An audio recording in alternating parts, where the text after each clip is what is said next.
Dan akibatnya yang pertama kali saya pelajari adalah surat Al-Ikhlas.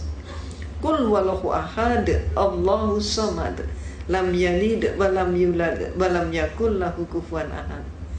Malamnya saya ngaji surat Al-Ikhlas, persis pagi harinya saya mendapatkan kuliah teologi di mana dosen saya menyatakan Tuhan itu satu tapi pribadinya tiga. Inilah penyelenggaraan Allah. Sehingga malam harinya ada kekuatan yang mendorong saya untuk kembali ngaji. Allahu ahad. Ini yang benar menurut suara hati saya begitu. Maka hari-hari berikutnya saya dialogkan dengan dosen saya. Saya katakan, Pater, saya belum paham hakikat Tuhan. Maka kemudian dosen saya pun bertanya, bagaimana mungkin seorang biarawati tidak paham hakikat Tuhan? Kaget sekali dia. Maka dia pun maju ke papan tulis, menggambar sebuah segitiga sama sisi. AB sama dengan BC sama dengan CA. Saya ditanya, segitiga ini berapa? 1. Sisinya berapa? 3. Itulah Tuhan itu satu tapi pribadinya 3, kata dosen saya. Maka kemudian saya pun mengatakan, kalau demikian Pater, suatu saat nanti kalau dunia sudah semakin maju, ipteknya pun semakin berkembang, Tuhan itu kalau cuma 3 pribadi tidak akan mampu untuk mengurus dunia. Paling setidak-tidaknya harus mendapatkan penambahan menjadi 4 pribadi. Jawab dosen saya, tidak bisa. Saya jawab, bisa saja. Maka saya pun maju ke papan tulis, menggambar segi 4 sama sisi. Kalau dosen saya menyatakan Tuhan itu pribadinya 3 dengan menggambar segitiga, maka saya gambar segi 4 sama sisi, sah-sah saja kalau saya katakan Tuhan itu pribadinya 4. Apa kata dosen saya? Tidak boleh. Kalau tadi tidak bisa, sekarang menjadi tidak boleh. Maka kemudian saya tanya kenapa? Jawabnya, ini dogma. Dogma adalah hukum atau aturan yang dibuat oleh pemimpin gereja. Maka saya tanya, Pater, kalau saya belum paham dogma itu bagaimana? Dia mengatakan, Anda paham atau tidak, terima saja, telan saja, dan jangan dipertanyakan. Kalau Anda bertanya, kalau Anda ragu, hukumnya dosa. Walaupun saya sudah dijawab seperti itu, tapi malam hari ada keinginan yang demikian kuat untuk kembali mengkaji Al-Quran. Demikian terus-menerus terjadi, sehingga saya pun semakin ingin berdialog dengan dosen saya tentang masalah konsep Tuhan, tentang masalah tauhid, kalau kita menyebutnya demikian. Maka antara lain saya pernah bertanya, Pater, yang buat meja ini siapa? Saya pernah bertanya begitu. Maka kemudian dosen saya nampak dia menangkap ada sesuatu yang lain di balik pertanyaan saya. Dia tidak mau menjawab, bahkan saya disuruh menjawab sendiri. Dan saya pun menjawab.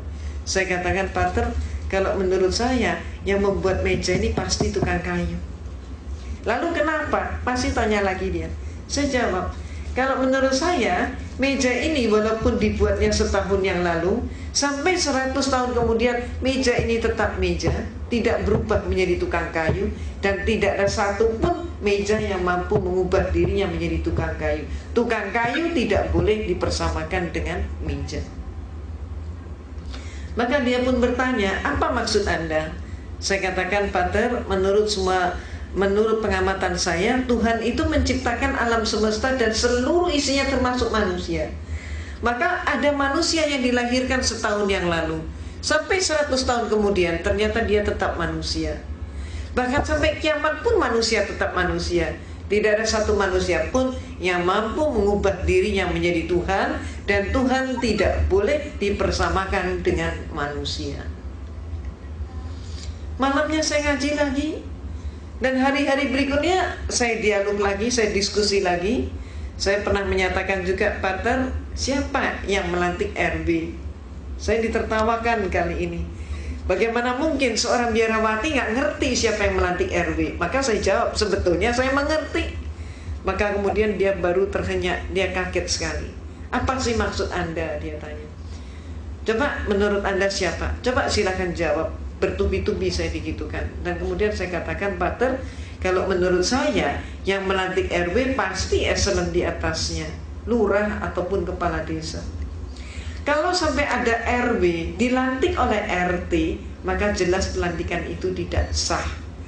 Demikian pula ada 100 orang kopral bermusyawarah untuk mengangkat salah satu teman mereka menjadi seorang jenderal. Yang melantik 99 orang kopral melantik seorang jenderal untuk menjadi, melantik seorang temannya kopral juga untuk menjadi seorang jenderal. Walaupun yang melantik 99 orang, tetap saja pelantikan itu tidak sah. Apa maksud Anda? Dia tanya. Maka saya katakan, Pater, menurut pengamatan saya, Tuhan itu menciptakan alam semesta dan seluruh isinya termasuk manusia. Manusia hakikatnya sebagai hamba Tuhan. Maka kalau ada manusia melantik sesamanya manusia menjadi Tuhan, jelas pelantikan itu tidak sah. Malamnya saya ngaji lagi, terus seperti itu. Dan kemudian saya diskusi lagi, sampai pada klimaksnya saya bertanya tentang sejarah gereja. Saya katakan, Pater, menurut semua literatur yang saya pelajari dan kuliah yang saya terima, Yesus yang oleh umat Islam disebut Nabi Isa alaihissalam, ternyata Yesus itu untuk pertama kalinya dilantik menjadi seorang Tuhan. Peristiwa itu baru terjadi pada tahun 325 Masehi.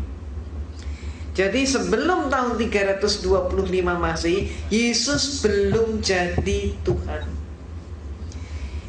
Yang melantik Yesus jadi Tuhan siapa?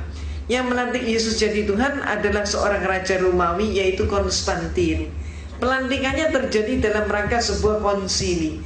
Konsili ini bahasa Latin Romawi, artinya adalah konferensi, atau istilah kita yang lain adalah muktamar. Terjadi di kota Nizea. Maka disebut konsili Nizea tahun 325 Masehi. Ini untuk pertama kalinya Yesus jadi Tuhan. Jadi sebelum itu dia belum jadi Tuhan. Sayangnya sejarah ini tidak dipahami oleh 98% umat Kristen, walaupun sejarah ini ada di dalam buku-buku mereka. Cuman dengan sengaja pemimpin-pemimpin gereja menutup sejarah tersebut agar supaya umatnya tetap tidak tahu. Kenapa? Kalau sampai umatnya tahu, umatnya akan terguncang sekali kalau mengetahui Yesus diproses dari manusia menjadi Tuhan, dan yang melantik adalah seorang manusia. Maaf, keadaan yang terjadi di tanah air kita, Kristennya sendiri juga nggak ngerti konsep ketuhanan Yesus, tidak tahu sejarahnya. Mereka kemudian menyerang kita umat Islam dengan program kristenisasi dan pemurtadan, sedangkan kita umat Islam juga sayangnya gak tahu sejarah itu. Itu sebabnya apa yang saya informasikan ini termasuk menjadi bekal dakwah kita. Kalau ada serangan, katakanlah yang hak itu hak, yang batil itu batil. Sejarah ini perlu diungkap. Nah, Ibu dan Bapak yang dirahmati oleh Allah, maaf saya berbicaranya terlalu cepat nggak? Nggak apa-apa ya, karena kan berburu dengan, maaf, berburu membuat efisien waktu. Kok malah ditaruh di atas meja?